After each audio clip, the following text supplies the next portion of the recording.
اللہ کی نعمتوں کا بیان ہے. ان اللہ فالق الحب والنوى، بے شک اللہ تعالی دانے اور گٹھلی کو چیرنے والا ہے. دیکھیے دانا تو ہم زمین میں بوتے ہیں، زمین بھی اچھی ہو، پانی بھی اچھا ہو، کھاد بھی اچھی ہو، دانے کی کوالٹی اور بیج کی کوالٹی بھی بہت اچھی ہو، مگر کئی دانے اس سے پودے نہیں نکلتے، کئی دانے زمین میں مٹی بن جاتے ہیں.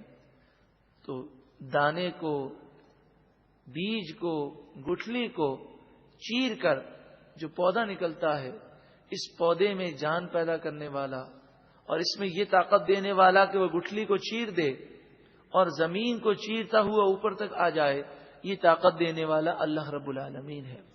یخرج الحی من المیت، اللہ تعالی مردہ سے زندہ کو نکالتا ہے. گٹھلی میں بظاہر جان نہیں ہے، اب جو پودا نکل رہا ہے سائنس اس کو جاندار مانتی ہے. انڈے میں بظاہر جان محسوس نہیں ہوتی، لیکن اس سے جو چوزا پیدا ہوتا ہے وہ ہمیں چلتا پھرتا نظر آتا ہے. وَمُخْرِجُ الْمَيِّتِ مِنَ الْحَيِّ، اور زندہ سے مردہ کو نکالتا ہے. مرغی زندہ ہے اور اس سے جو انڈا نکلتا ہے وہ بظاہر مردہ محسوس ہوتا ہے. ذَلِكُمُ اللَّهُ، یہ اللہ رب العالمین ہے جس کی یہ شان ہے. فَأَنَّا تُؤْفَكُونَ، پھر تم کہاں اوندھے منہ جاتے ہو، کیوں اس کی نافرمانی کرتے ہو، کیوں اس کی عبادت نہیں کرتے. فالق الاسباح، اندھیرے کو چیر کر صبح نکالنے والا کون ہے؟ وہ اللہ تعالی ہے. کیا ہماری سائنس صبح کو پیدا کرتی ہے یا ہمارے ہاتھ صبح کو پیدا کرتے ہیں؟ ہم جب سے پیدا ہوئے سورج کا نظام چل رہا ہے. یہ سورج کا نظام چلانے والا، اس کائنات کو بنانے والا اللہ رب العالمین. وَجَعَلَ اللَّيْلَ سَكَنًا، اور اس نے رات کو سکون کا گہوارہ بنایا کہ رات کی نیند بڑی ہی صحت کے لیے مفید ہوتی ہے. دن میں کتنی بھی نیند کر لی جائے، چاہے دروازے بند کر کے اندھیرا کر کے نیند کی جائے، لیکن رات کی نیند کی برکتیں اور اس کا سکون الگ ہی بات ہے. وَالشَّمْسَ وَالْقَمَرَ حُسْبَانًا، اور سورج اور چاند ایک مقررہ اندازے پر ہیں، ان کا ایک نظام ہے. نہ سورج اپنے نظام سے ہٹتا ہے، نہ چاند اپنے مدار سے آگے پیچھے ہوتا ہے. ذَلِكَ تَقْدِيرُ الْعَزِيزِ الْعَلِيمِ، یہ غالب علم والے رب العالمین کا مقررہ شدہ نظام ہے. اس نے یہ نظام بنایا، کہ ہمارے ہاتھوں نے بنایا، اس رب نے بنایا. تو کیا ہم اس رب کا شکر ادا کرتے ہوئے نیکی اور پرہیزگاری اختیار کرتے ہیں؟ وَهُوَ الَّذِي جَعَلَ لَكُمُ النُّجُومَ، اور وہی ذات جس نے تمہارے لیے ستارے بنائے. لِتَهْتَدُوا بِهَا فِي ظُلُمَاتِ الْبَرِّ وَالْبَحْرِ، تاکہ تم ان ستاروں کے ذریعے خشکی اور تری، صحرا کے اور سمندروں کے اندھیروں میں تم راستہ تلاش کر سکو. اس زمانے میں ایسا ہوتا، بلکہ آج بھی ستاروں سے راستے کا تعین کرنے والے آج بھی موجود ہیں. ہوتا یہ ہے کہ اگر آپ رات کو ستاروں کو دیکھیں آسمان پر اور بالکل لائٹ نہ ہو، اندھیرا ہو، ہمارے یہاں بجلی بھی نہ ہو، تو اس وقت آپ دیکھیں گے تو آسمان پر لاکھوں ستارے آپ کو نظر آئیں گے. ان ستاروں کے گروپس ہوتے ہیں اور مختلف وہ شکلیں اختیار کرتے ہیں. تو ہوتا کیا ہے کہ کسی کو مثال کے طور پر کراچی سے حیدرآباد جانا ہے. اب ہمارے یہاں تو روڈ بنے ہوئے ہیں اور ڈائریکشن کا تعین ہوتا ہے کہ بس اس روڈ پہ چلیں گے تو آپ حیدرآباد پہنچ جائیں گے. اس زمانے میں ایسا نہیں ہوتا، بلکہ قافلے ہوتے. تو رات کے وقت قافلہ نکلتا تو ماہرین انہیں سمجھا دیتے کہ دیکھو یہ ستارے کا گروپ تمہیں نظر آ رہا ہے، تم اسی کی سیدھ میں چلتے رہو گے تو تمہاری وہ منزل آ جائے گی. تو وہ رات میں راستہ بھٹکتے نہیں تھے، انہیں زمین پر راستہ تلاش کرنے کی ضرورت نہ ہوتی. وہ اوپر ستاروں کے گروپ کو دیکھتے رہتے اور وہ جو ایک ڈیزائن کا گروپ ہوتا اسی کی طرف نگاہ رکھتے ہوئے وہ اسی کی سیدھ میں جاتے اور اپنا راستہ پا لیتے. قد فصلنا الآیات لقوم یعلمون، بے شک ہم نے آیتیں کھول کھول کر بیان کی اس قوم کے لیے جو جانتی ہے. وَهُوَ الَّذِي أَنشَأَكُم مِّن نَّفْسٍ وَاحِدَةٍ، وہی ذات جس نے تمہیں ایک جان سے پیدا کیا. فَمُسْتَقَرٌّ وَمُسْتَوْدَعٌ، پھر عارضی تمہارے لیے ٹھکانہ ہے اور پھر عارضی امانت رہنا ہے. مستقر دنیا کا ٹھکانہ اور مستودع امانتاً قبر میں رہنا، کہ زمین وہ امین ہے اور جب قیامت واقع ہوگی تو تمام مردوں کو زمین باہر پھینک دے گی. قد فصلنا الآیات لقوم یفقہون، بے شک ہم نے آیتیں کھول کھول کر بیان کی ہیں اس قوم کے لیے جو سمجھ رکھتی ہے. وَهُوَ الَّذِي أَنزَلَ مِنَ السَّمَاءِ مَاءً، اور وہی ہے ذات جس نے آسمان سے پانی کو نازل کیا. بتائیے کوئی دنیا کی طاقت بارش اگر اللہ تعالیٰ روک دے تو کوئی ہے دنیا کی طاقت جو بارش برسا سکے؟ اور اگر اللہ برسانا چاہے تو کوئی طاقت ہے جو اس کو روک سکے؟ نہ سردی پر ہمارا کنٹرول ہے، نہ گرمی پر ہے، نہ ہواؤں پر ہے، نہ طوفان پر ہے، نہ سیلاب پر ہے، نہ بارشوں پر ہے، نہ زلزلوں پر کوئی کنٹرول ہے. صرف یہ ہو سکتا ہے کہ اطلاع مل سکتی ہے.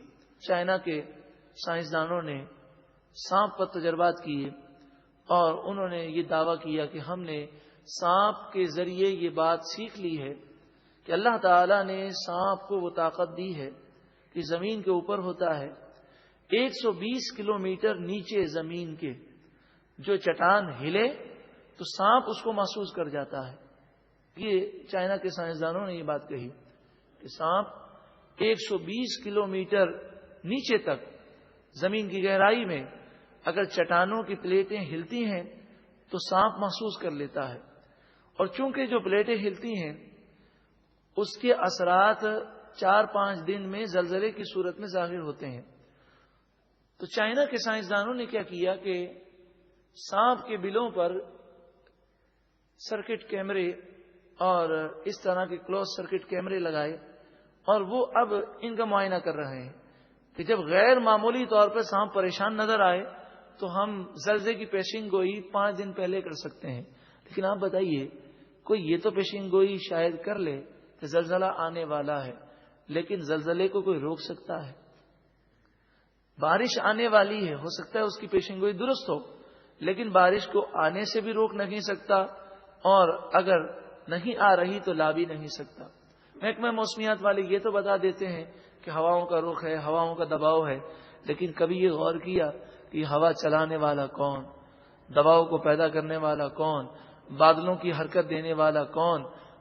آسمان پر بادل ہوتے ہیں، پیشین گوئیاں ہوتی ہیں کہ بہت تیز بارش ہوگی لیکن بارش کا ایک قطرہ نہیں برستا، اور کبھی پیشین گوئی ہوتی ہے کہ مطلع صاف رہے گا اور مطلع صاف بھی ہوتا ہے، بغیر بادلوں کے بسا اوقات بارش برس جاتی ہے.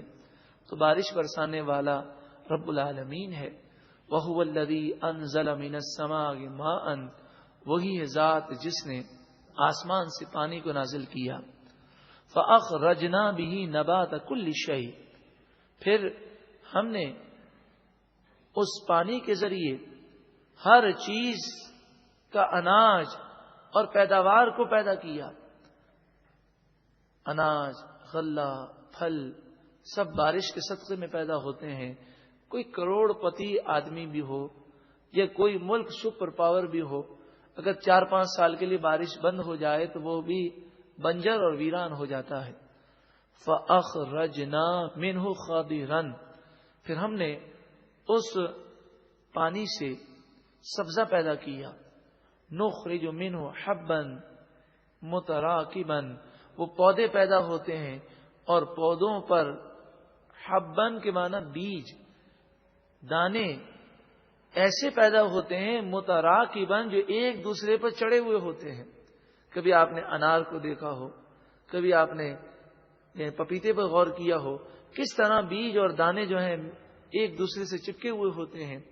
اسی طرح گندم کے پودے کو دیکھیں، وَمِنَ النَّخْلِ مِنْ طَلْعِهَا، اور کھجور کی ٹہنی سے ہم نے پیدا کیے قنوان دانیتن، بہت زیادہ گھنے خوشے گچھے کھجوروں کے گچھے، ایک ایک ٹہنی پر کتنے کتنے گچھے لگے ہوتے ہیں.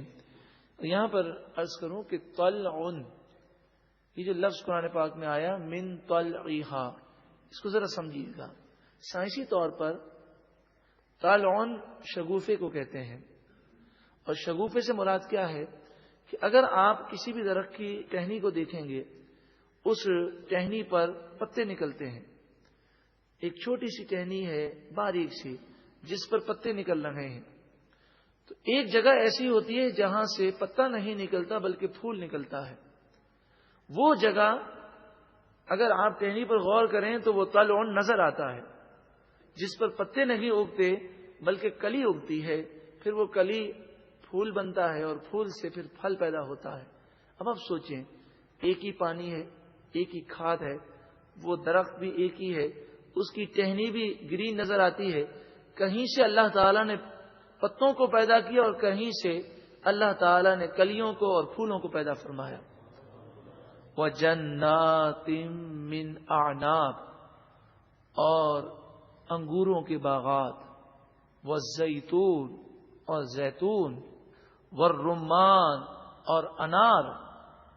پانی کا کلر اور رنگ اور ذائقہ ایک، کھاد بھی ایک، سب کچھ ایک ہے، مگر کسی پھل میں میٹھا رس ہے، کسی میں کھٹا ہے، کسی کا ذائقہ کیسا ہے، کسی کی شکل و صورت کیسی ہے.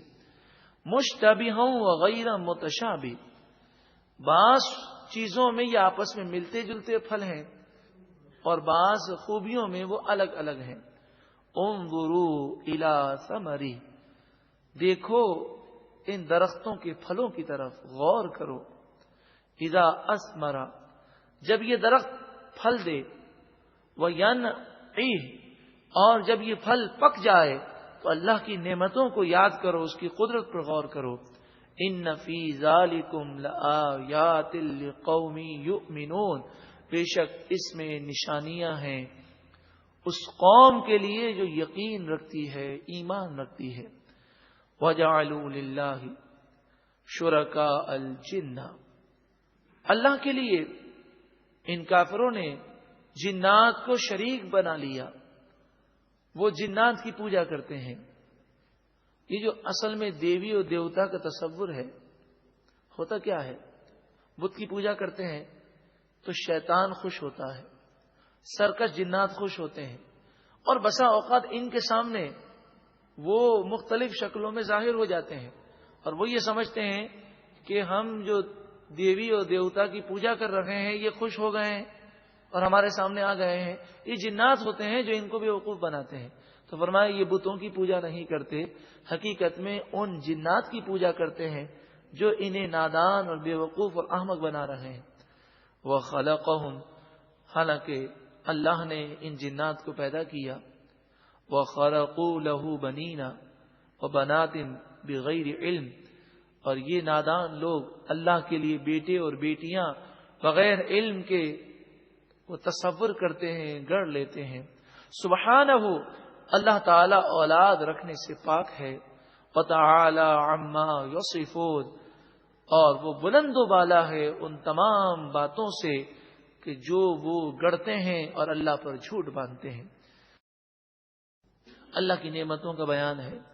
ان اللہ فالق الحب والنوى، بے شک اللہ تعالی دانے اور گٹھلی کو چیرنے والا ہے. دیکھیے دانا تو ہم زمین میں بوتے ہیں، زمین بھی اچھی ہو، پانی بھی اچھا ہو، کھاد بھی اچھی ہو، دانے کی کوالٹی